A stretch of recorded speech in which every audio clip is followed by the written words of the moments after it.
Classes में हम chapter 17 देख रहे थे, commencement of proceeding before magistrate. जब मजिस्ट्रेट सब चेक एंड बैलेंस चेक कर लेता है तो उसके बाद प्रोसीडिंग क्या होती है। तो इसमें 227 में हम ऑलरेडी देख चुके हैं कि इशू ऑफ प्रोसेस क्या हो सकता है, कैसे इशू ऑफ प्रोसेस स्टार्ट करता है कोई मजिस्ट्रेट अपने यहाँ। 228 में हम लोगों ने देखा कि कैसे प्रेजेंस मजिस्ट्रेट जो है किसी की पर्सनल अटेंडेंस को डिस्पेंस कर सकता है। ठीक है, कोई एक्यूज को जिसके खिलाफ कंप्लेन गई है पर्सनल उसके जो है अटेंडेंस को जो है वो डिस्पेंस कर सकता है अगर कंप्लेन जो आई है वो किसी पीटी मैटर में है। ठीक है, हाँ, स्पेशल सम्मन इन पीटी मैटर, कि अगर कोई मैटर छोटा है इन पीटी, स्पेशल सम्मन इन पीटी मैटर। और इसमें ये भी डिफाइन किया गया है, हमने ऑलरेडी बता दिया है, अपलोड कर दिया है कि कौन से मैटर जो है पीटी मैटर होते हैं। वो मैटर पीटी मैटर होते हैं जो 5,000 रुपये से ज़्यादा के जो है मैटर नहीं होते हैं, या तो does not exceed to 3 month. ठीक है, डज नॉट अथवा हाँ 5,000 और 3 महीने का। ठीक है, 5,000। पहले ये जो वैल्यू थी वो 1,000 हुआ करती थी, सीआरपीसी में ये 1,000 रुपये होती थी, इसी को पीटी मैटर करते हैं। अब हम देखेंगे 230, 231 एंड 232। इसमें क्या है, इसमें कह रहा है कि जब भी मजिस्ट्रेट कोई मैटर सुन रहा है, ठीक है, तो ये मैटर यदि कोर्ट ऑफ सेशन द्वारा ट्रायबल हो, other case tribal bye court of session. ठीक है, कह रहा कि other case tribal bye court of session. तो 231 में, 232 में कह रहा है कि यदि मजिस्ट्रेट के पास मैटर ये आया और ये मजिस्ट्रेट को समझ में आया कि exclusively tribal bye court of session, भाई तुम्हारा कोई मैटर ही नहीं है, ये पूरा matter he court of session में चलेगा, तब क्या करेंगे। और 232 में ये कह रहा कि यदि मान लीजिए आप पुलिस के पास गए और एफआईआर भी हो गई है, उस वो भी चल रहा है पैरेलल इन्वेस्टिगेशन, और मजिस्ट्रेट भी किसी मैटर को सुन रहा है, तो किस मैटर को ड्रॉप किया जाएगा और कैसे इसमें आगे बढ़ा जाएगा, ऐसा भी हो सकता है ना। तो उसके बारे में बताया है। 231 पहले देख लीजिए। 231 कह रहा है supply of copy of statement document to accuse other than case triable by court of session. ठीक है, तो कह रहा है कि मान लीजिए मजिस्ट्रेट के पास यदि कोई मैटर आया, कोई मैटर है अदर देन पुलिस रिपोर्ट, कह रहा वो अदर देन पुलिस रिपोर्ट होना चाहिए, other than police report. Police report के जरिए वो मैटर नहीं आना चाहिए, तभी ये लागू होगा। कैसे होगा, कंप्लेन टू मजिस्ट्रेट। यदि ये मैटर है मतलब कंप्लेन टू मजिस्ट्रेट है, ये सॉरी ये नहीं है, ये है, तो इसमें क्या करेगा कि मजिस्ट्रेट इशू ऑफ प्रोसेस कर देगा 227 के अंदर, और ये पता चलेगा इशू ऑफ प्रोसेस कर रहा है कि इसके बाद मजिस्ट्रेट 227 का इशू ऑफ प्रोसेस स्टार्ट कर देगा। देखिए को ये जो मैटर जो भी हम आप देख रहे हैं 231 देखिएगा और 232, इसमें जो भी मजिस्ट्रेट हरकत कर रहा है सब इसलिए करता है क्योंकि कोर्ट ऑफ सेशन के टाइम को बचाया जा सके। Court of session higher court होती है, बहुत बड़े बड़े मैटरों को सुनती है, इसीलिए उसके मैटर को, उसकी टाइम को वो सेव करने के लिए ऐसा करती है। तो कुछ जो चीज़ों को अपने यहाँ ही निपटा सकती है वो उसको निपटाती है। तो कह रहा है कि magistrate issue process under 227 offence is triable by court of session, the magistrate shall forthwith furnish the accuse free of cost copy of each of the. ठीक है, कह रहा इशू प्रोसेस स्टार्ट होने के बाद स्टार्ट कर देगा तो उसको महसूस होगा कि भाई ये तो tribal by court of session है, ये तो हमारा मैटर ही नहीं है। ठीक है, तो फिर मजिस्ट्रेट क्या करेगा, जब ये महसूस होगा उसको, तो सेल का इस्तेमाल किया गया है, मतलब उसको करना ही पड़ेगा। Free of cost of copy दोगे, क्या क्या कॉपी दोगे वो नीचे लिखा हुआ है, मैं बताता हूँ। पहले तो 223 और 225, ठीक है, पहला लिखा है कि सेक्शन 223 एंड 225 के जो भी बयान लिए गए हैं, ठीक है, all statement record by 223 and 225। 223 है एग्जामिनेशन ऑफ कंप्लेन और 225 है postpone of issue of process, ठीक है। मतलब जो आपने इसके जो भी रिकॉर्ड किए हैं स्टेटमेंट, इसके जो भी स्टेटमेंट रिकॉर्ड हैं भाई, ये सब आपको फ्री ऑफ कॉस्ट देनी पड़ेगी, क्योंकि अब इसलिए और सेल का इस्तेमाल किया गया कि ये आप पे लाइबिलिटी है, क्योंकि matter of court of session में जाएगा। दूसरा कह रहा है कि अगर सेक्शन 183 मजिस्ट्रेट के सामने जो बयान होता है, जो सीआरपीसी में 164 हुआ करता था, उस यदि वो सब बयान है तो उसकी भी फ्री ऑफ कॉस्ट कॉपी दी जाएगी। तीसरा कह रहा है कि any documents produce with the magistrate on which prosecution rely, ठीक है, कोई और अदर डॉक्यूमेंट जो होगा वो, ये 3 डॉक्यूमेंट जो है आपको देना पड़ेगा जब यदि जान जाएंगे इशू प्रोसेस 227 में। इशू प्रोसेस स्टार्ट करने के बाद महसूस होगा कि ये तो कोर्ट ऑफ सेशन द्वारा ट्राइबल है, तो ये सेल का इस्तेमाल किया है। Shall forthwith furnish the accuse, ठीक है, मतलब फोर्थ विथ फर्निश मतलब आपको देना ही देना है, बहुत जल्द से जल्द देना होगा आपको, ठीक है।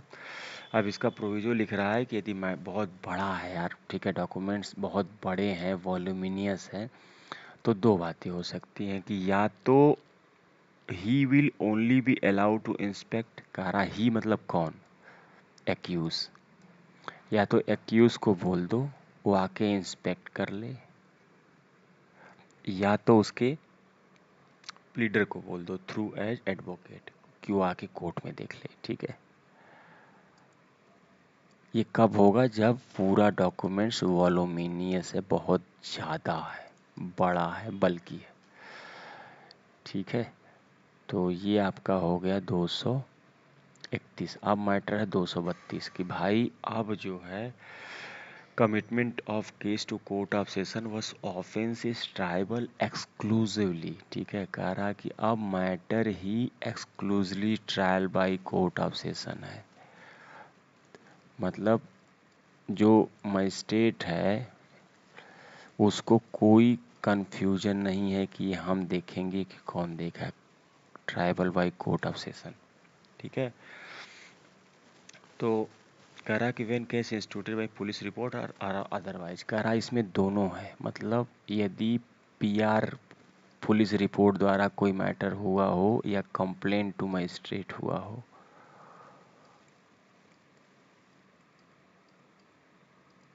दोनों मैटरों में, ठीक है। मान लीजिए पुलिस रिपोर्ट मतलब एफआईआर के जरिए, मैं आपको बता देता हूँ एफआईआर होती है तब पुलिस रिपोर्ट लगती है, ठीक है। या तो इस दोनों मैटरों में आपको ये महसूस हो कि ये exclusively triable by court of session है, तो but before the magistrate it magistrate that offence triable by court of session ही शैल, ठीक है। अब क्या करेगा, ये दोनों मैटरों में जज साहब ही होंगे चाहे सी होंगे, शैल का इस्तेमाल करेंगे, फॉलोइंग करेंगे। देखिए जो भी मैं आपको बता चुका हूँ कि जो भी कोर्ट मजिस्ट्रेट काम करता है वो सिर्फ कोर्ट ऑफ सेशन के टाइम को बचाने के लिए, क्योंकि कोर्ट ऑफ सेशन बड़े मैटरों को, क्रिमिनल मैटरों को, murder, attempt to murder, rape, ऐसे मैटर जो 7 साल से ऊपर हैं, 10 साल तक के, उनको सुनता है, तो उनके टाइम को बचाना बहुत ज़रूरी होता है, ठीक है। तो मजिस्ट्रेट साहब क्या क्या करेंगे, पहला सेक्शन 230 एंड 231, ठीक है, 230 231 अभी हमने पढ़ा है, 230 supply of accuse of copy of documents, ठीक है। ये इसका जो है पूरा उसको प्रोवाइड कराएंगे, और subject provision of remand the custody until the commitment, कह रहा है कि ये प्रोसेस कंप्लीट करेंगे, ठीक है। और जब तक कमिटमेंट नहीं करेंगे, कमिटमेंट मीन्स होता है किसी केस को हायर अथॉरिटी को भेजना, मतलब मजिस्ट्रेट कोर्ट यदि किसी मैटर को कोर्ट ऑफ सेशन को भेज रही है तो इसको कमिटमेंट कहते हैं। कहता जब तक कमिटमेंट ना हो जाए उसको कस्टडी में रखना, ठीक है। Remand the accuse, remand accuse को जो है रिमांड पे रखो, रिमांड द एक्यूज, क्योंकि भाई देखो, जब exclusively tribal bye court of session है, मतलब क्या है समझ रहे हैं? मतलब ये है कि मैटर संगीन है। अब मैटर संगीन है तो उसको छोड़ नहीं सकते ना, मैटर इज सीरियस। ठीक है, पता चले आप छोड़ दिए, वो भाग गया, कोर्ट ऑफ सेशन ने बम्बू कर दिया। ठीक है ना।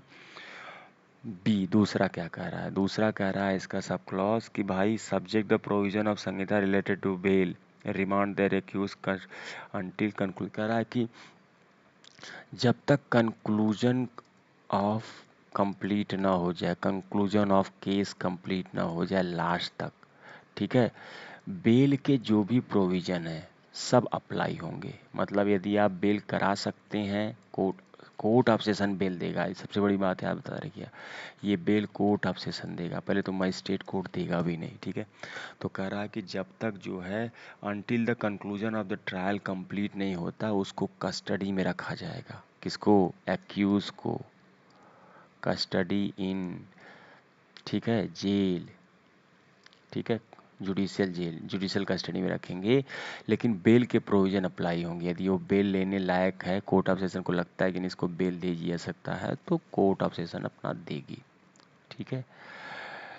अच्छा, उसके बाद क्या है? Send the court the record for the documentation article if there is produce. कह रहा कि सब कुछ जितना भी डॉक्यूमेंट्स होगा, सेंड द डॉक्यूमेंट, सिंपल सी बात है, उससे रिलेटेड जितना भी मैटर होगा सब कोर्ट ऑफ सेशन में सेंड कर दिया जाएगा। चौथा कह रहा है कि नोटिफाई, पीपी साहब को नोटिफाई कर दोगे, क्योंकि देखिए जब भी मैटर कोर्ट ऑफ सेशन में जाएगा और मैटर संगीन होगा तो पीपी साहब को बुलाया जाता है। क्योंकि पीपी साहब को इसलिए बुलाया जाता है कि मैं आपको बता चुका हूँ कि दो तरह के लोग होते हैं। मान लीजिए ये एक्यूज़ है, ठीक है, ये पार्टी हो गई, ये विक्टिम हो गया। ठीक है, ये विक्टिम ने कंप्लेन केस किया हुआ है, चाहे पुलिस रिपोर्ट से गया हो चाहे कंप्लेन केस किया हो, और मैटर जो भी मान लीजिए 10 साल तक की सज़ा का है। तो जब भी मैटर अपराध बड़े हो जाते हैं ना, उसमें पार्टी ऑटोमेटिक स्टेट बन जाती है, पार्टी बिकम स्टेट।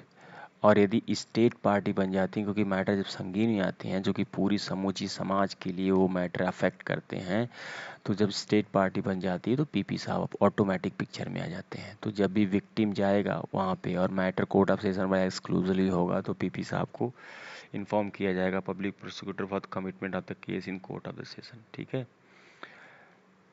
ठीक।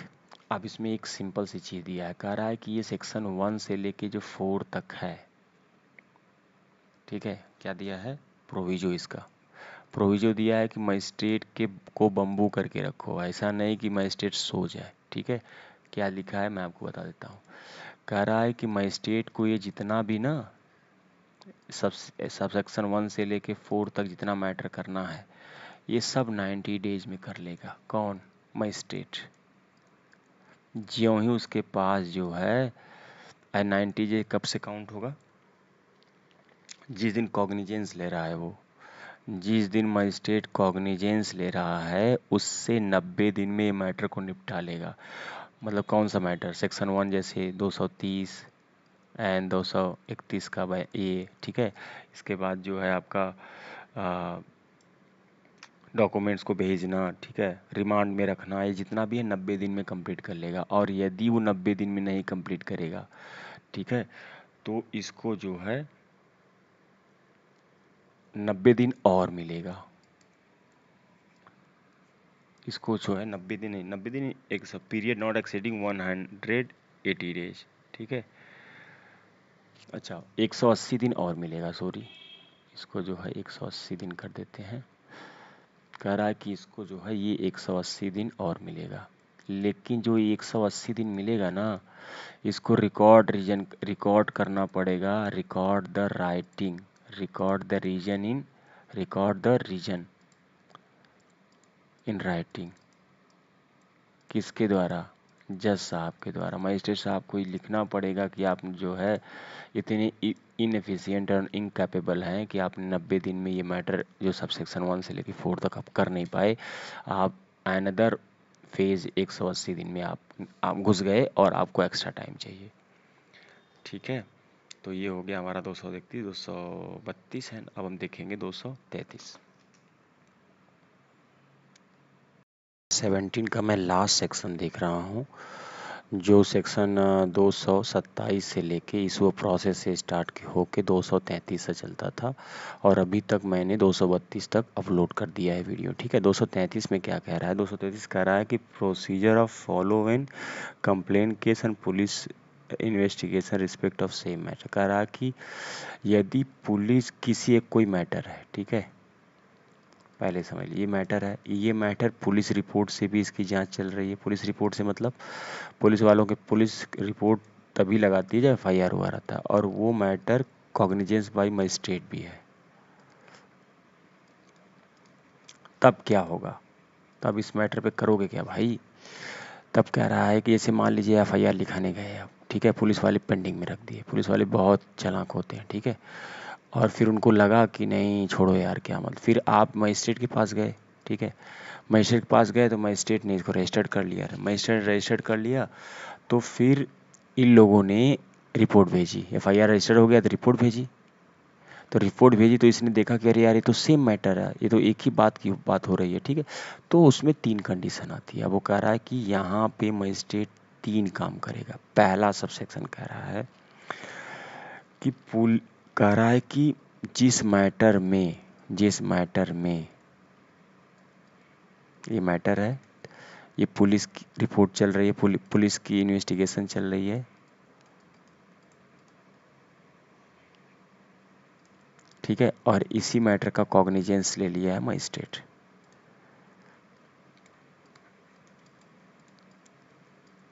ठीक है, अब कह रहा है कि अगर investigation by police in progress related to offence, magistrate shall का इस्तेमाल किया है कि सैल इसको होल्ड कर देगा, क्योंकि विवेचना का मैटर का पावर इन्हीं महोदय लोगों के पास होता है। ठीक है, magistrate shall stay the proceeding of such inquiry और ट्रायल, जो भी मैटर है इसको होल्ड कर देगा और इसको कैरी ऑन करने देगा, और इसको कैरी ऑन करने देगा तब तक जब तक कि ये लोग फाइनल रिपोर्ट एफआर जिसको बोलते हैं, इसको चार्जशीट बोलते हैं, ठीक है, मजिस्ट्रेट के पास फाइल न कर दे, तब तक इस मैटर को होल्ड करके रखेगा। ठीक है, दूसरा सबसेक्शन कहता है कि मान लीजिए ये मैटर था, ये पुलिस वाले थे, पुलिस इसकी जांच कर रही थी, ये मजिस्ट्रेट थे। मजिस्ट्रेट सबसेक्शन 1 में कहा गया कि मजिस्ट्रेट साहब जो है मैटर को सबसेक्शन 1 में कह रहा है कि होल्ड कर देंगे और इनका इंतजार करेंगे। अब सबसेक्शन 2 कह रहा है कि अगर वो रिपोर्ट लेके यहाँ आए, ठीक है, तो अब वो ये देखेंगे कि वो सेम है, सेम मैटर है, ठीक है, और अदर मैटर है। तो अगर सेम मैटर है तो पुलिस वालों की एफआर, जो फाइनल रिपोर्ट सबसेक्शन 2 कह रहा है कि एफआर के अनुसार प्रोसीडिंग होगी। फिर ये कोई इंक्वायरी, कोई ट्रायल मजिस्ट्रेट साहब नहीं करेंगे। लिखा मजिस्ट्रेट साहब, any person who is accused of complaint, magistrate shall inquiry into try together to complain case, ठीक है, केस अराइव ऑर्डर कह रहा कि ये जो एफआर आएगा इसका और ये अदरवाइज, इसको टुगेदर का इस्तेमाल किया, इसको टुगेदर ट्राई किया जाएगा। और लेकिन अगर ये रिपोर्ट आई, सबसेक्शन 3 क्या कह रहा है कि ये रिपोर्ट आई और इनको लगा कि नहीं ये अदर मैटर है, या उसको लगा कि ये कुछ और है और ये कुछ और है, ठीक है, तो ये मैटर अपना चलता रहेगा कोर्ट में।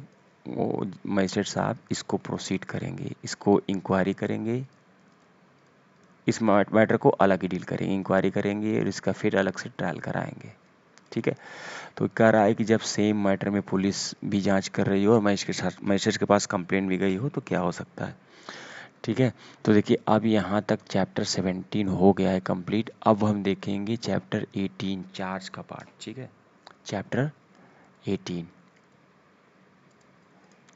चैप्टर XVII, ये चार्ज का पार्ट है कि भाई अब सब कुछ हो गया तो चार्ज बनेगा तभी तो ट्रायल चलेगा। ट्रायल को स्टार्ट करने से पहले मैं ऑलरेडी बता चुका हूँ आपको सब कुछ। ठीक है, मान लीजिए यहाँ एफआईआर हुआ, नहीं हुआ तो मजिस्ट्रेट के पास कंप्लेन गई, मजिस्ट्रेट ने सब चेक एंड बैलेंस को चेक कर लिया, सब कुछ हो गया, ठीक है। तो चार्ज बनेगा, ठीक है। चार्ज इस स्टेज पे चार्ज बनता है और इसी स्टेज पे डिस्चार्ज भी होता है। मान लीजिए उनको लगेगा कि कुछ है ही नहीं, चार्ज के अनुसार ही ट्रायल चलता है। अगर डिस्चार्ज हो गए तो एक अलग मैटर है, चार्ज बनेगा, इसके बाद ट्रायल स्टार्ट होगा, ठीक है। तो अभी तक हम लोग मजिस्ट्रेट के कॉग्निजेंस से लेके अभी यहाँ तक ही मैटर पढ़ रहे थे, ठीक है। मतलब सेक्शन 210 से लेके 233 तक ये वाला सेक्शन हम लोग पढ़ रहे थे। अब इसके बाद हम देखेंगे 234 से लेके आगे 247 तक है शायद, जॉइंडर ऑफ चार्जेस 247 तक है आपका।